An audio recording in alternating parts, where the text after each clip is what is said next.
Welcome to A2Z AMC Training Series. In today's video, we will talk about how a private client is notified about the activities and the status tracking of an appraisal order.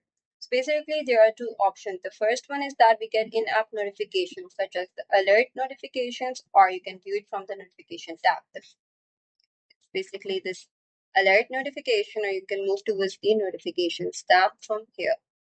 You can view all the notifications. The one that are dot, which means you have not reviewed them, so as an additional fee is requested.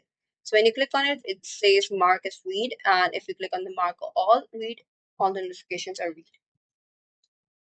And the other option is that we get email for the appraisal order activities on the current person email. So we get about to know about all the what is going on, the progress of the status and activities of an appraisal order.